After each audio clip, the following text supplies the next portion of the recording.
पवन सिंह खुद को बीजेपी का ईमानदार वर्कर बता रहे हैं, जो किसी भी चुनावी राहत से खुद को दूर कर पार्टी के प्रति अपनी जिम्मेदारी दिखा रहे हैं। और सही मायने में पार्टी को भी पवन सिंह ने 5 दिन से चले आ रहे पारिवारिक हंगामे के असर से बचा लिया। राजनीतिक फायदा भी है कि पवन का पावर पूरे चुनाव में बरकरार रहेगा। कहीं ना कहीं बीजेपी के लिए उम्मीदवार का जो सिलेक्शन है, चयन है, उसे लेकर वोट परसेंट बढ़ाने में मदद करने वाला है। यानी कि पवन का जो पावर है वो चुनाव लड़े ना लड़े, वो बिहार की पृष्ठभूमि में, राजनीतिक पृष्ठभूमि में दिखने वाला है।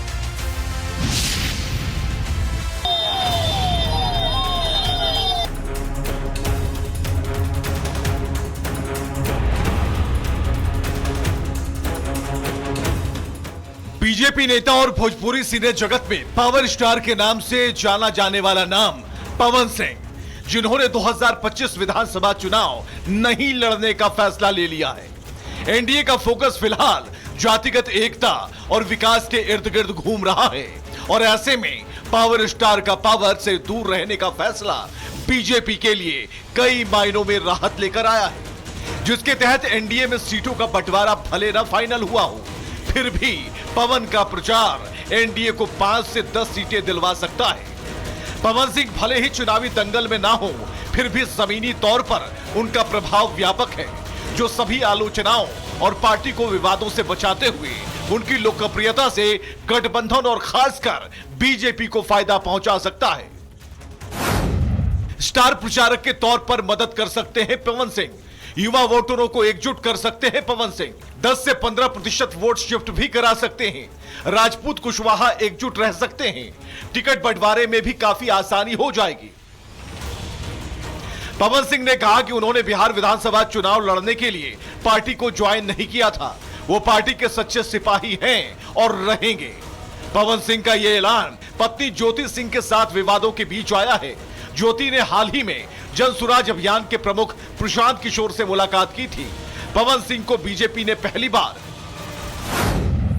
2024 लोकसभा चुनाव में आसनसोल से टिकट दिया था।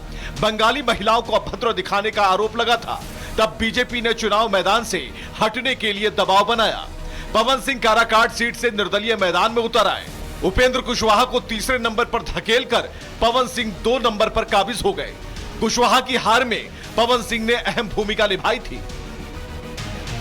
इस बीच एक चर्चा है कि पवन सिंह की छवि को धूमिल करने के लिए ज्योति सिंह को आगे किया गया, क्योंकि इससे पहले अगस्त 2025 में ज्योति सिंह ने काराकाट, नबीनगर और डिहरी में जनसंपर्क अभियान चलाया था। ये राजपूत बहुल विधानसभा सीटें हैं जो काराकाट लोकसभा क्षेत्र में आती हैं। उस समय भी पवन सिंह और ज्योति सिंह के बीच तलाक का मामला कोर्ट में विचाराधीन था, लेकिन तब ज्योति न तो पवन सिंह पर कोई गंभीर आरोप लगा रही थी और न ही मीडिया में भावनात्मक बयान दे रही थी। लेकिन चुनाव आते ही यह सब कुछ शुरू हो गया। ज्योति सिंह ने उनके बारे में क्या क्या कहा, उसके बाद ऐसा वातावरण बन रहा था कि अगर पवन सिंह भारतीय जनता पार्टी के टिकट पर चुनाव लड़ते हैं तो पार्टी के लिए ऑकवर्ड सिचुएशन हो सकती है। ज्योति सिंह वहां जाकर उनके विरुद्ध प्रचार कर सकती है, महिलाओं के बीच जा सकती है और उसके बाद पार्टी और राष्ट्रीय जनतांत्रिक गठबंधन को उनका बचाव करना मुश्किल हो जाएगा। अब ये जो विवाद उभरा है, उस विवाद में पवन सिंह के पास इसके अलावा कोई विकल्प नहीं था।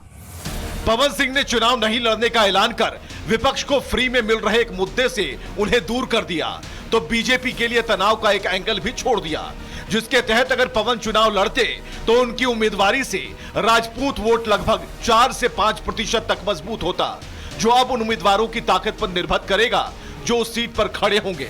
और अगर विपक्ष, जिसमें आरजेडी या फिर जनसुराज जैसी पार्टियां हैं, उन्हें इसका फायदा मिला तो 2 से 3 सीटों पर असर पड़ सकता है। लेकिन इस बात से इनकार नहीं किया जा सकता कि पवन बहे या ना बहे, पावर तो जरूर दिखेगा।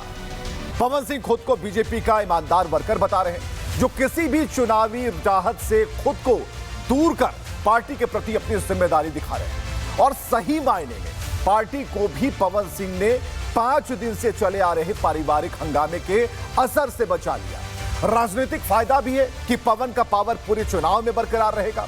कहीं ना कहीं बीजेपी के लिए उम्मीदवार का जो सिलेक्शन है, चयन है, उसे लेकर वोट परसेंट बढ़ाने में मदद करने वाला है।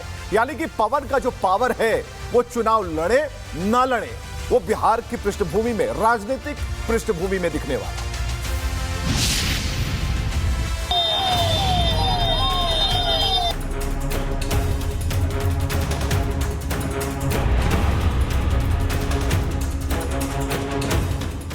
बीजेपी नेता और भोजपुरी सिने जगत में पावर स्टार के नाम से जाना जाने वाला नाम पवन सिंह, जिन्होंने 2025 विधानसभा चुनाव नहीं लड़ने का फैसला ले लिया है।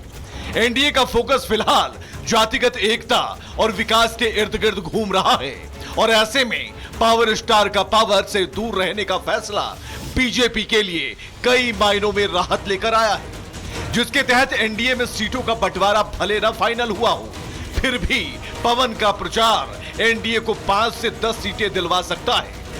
पवन सिंह भले ही चुनावी दंगल में ना हो, फिर भी जमीनी तौर पर उनका प्रभाव व्यापक है, जो सभी आलोचनाओं और पार्टी को विवादों से बचाते हुए उनकी लोकप्रियता से गठबंधन और खासकर बीजेपी को फायदा पहुंचा सकता है।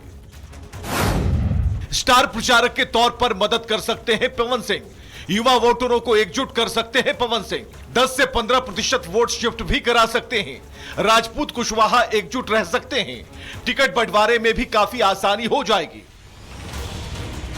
पवन सिंह ने कहा कि उन्होंने बिहार विधानसभा चुनाव लड़ने के लिए पार्टी को ज्वाइन नहीं किया था, वो पार्टी के सच्चे सिपाही हैं और रहेंगे। पवन सिंह का यह ऐलान पत्नी ज्योति सिंह के साथ विवादों के बीच आया है। ज्योति ने हाल ही में जन सुराज अभियान के प्रमुख प्रशांत किशोर से मुलाकात की थी। पवन सिंह को बीजेपी ने पहली बार 2024 लोकसभा चुनाव में आसनसोल से टिकट दिया था। बंगाली महिलाओं को अभद्र दिखाने का आरोप लगा था, तब बीजेपी ने चुनाव मैदान से हटने के लिए दबाव बनाया। पवन सिंह काराकाट सीट से निर्दलीय मैदान में उतर आए। उपेंद्र कुशवाहा को तीसरे नंबर पर धकेलकर पवन सिंह 2 नंबर पर काबिज हो गए। कुशवाहा की हार में पवन सिंह ने अहम भूमिका निभाई थी। इस बीच एक चर्चा है कि पवन सिंह की छवि को धूमिल करने के लिए ज्योति सिंह को आगे किया गया, क्योंकि इससे पहले अगस्त 2025 में ज्योति सिंह ने काराकाट, नबीनगर और डिहरी में जनसंपर्क अभियान चलाया था। ये राजपूत बहुल विधानसभा सीटें हैं जो काराकाट लोकसभा क्षेत्र में आती हैं।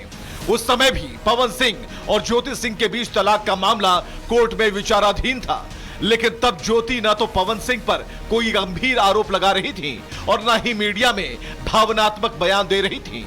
लेकिन चुनाव आते ही यह सब कुछ शुरू हो गया। ज्योति सिंह ने उनके बारे में क्या क्या कहा, उसके बाद ऐसा वातावरण बन रहा था कि अगर पवन सिंह भारतीय जनता पार्टी के टिकट पर चुनाव लड़ते हैं तो पार्टी के लिए ऑकवर्ड सिचुएशन हो सकती है। ज्योति सिंह वहां जाकर उनके विरुद्ध प्रचार कर सकती है, महिलाओं के बीच जा सकती है और उसके बाद पार्टी और राष्ट्रीय जनतांत्रिक गठबंधन को उनका बचाव करना मुश्किल हो जाएगा। अब ये जो विवाद उभरा है, उस विवाद में पवन सिंह के पास इसके अलावा कोई विकल्प नहीं था। पवन सिंह ने चुनाव नहीं लड़ने का ऐलान कर विपक्ष को फ्री में मिल रहे एक मुद्दे से उन्हें दूर कर दिया, तो बीजेपी के लिए तनाव का एक एंगल भी छोड़ दिया, जिसके तहत अगर पवन चुनाव लड़ते तो उनकी उम्मीदवारी से राजपूत वोट लगभग 4 से 5% तक मजबूत होता, जो अब उन उम्मीदवारों की ताकत पर निर्भर करेगा जो उस सीट पर खड़े होंगे। और अगर विपक्ष, जिसमें आरजेडी या फिर जनसुराज जैसी पार्टियां हैं, उन्हें इसका फायदा मिला तो 2 से 3 सीटों पर असर पड़ सकता है। लेकिन इस बात से इनकार नहीं किया जा सकता कि पवन बहे या ना बहे, पावर तो जरूर दिखेगा।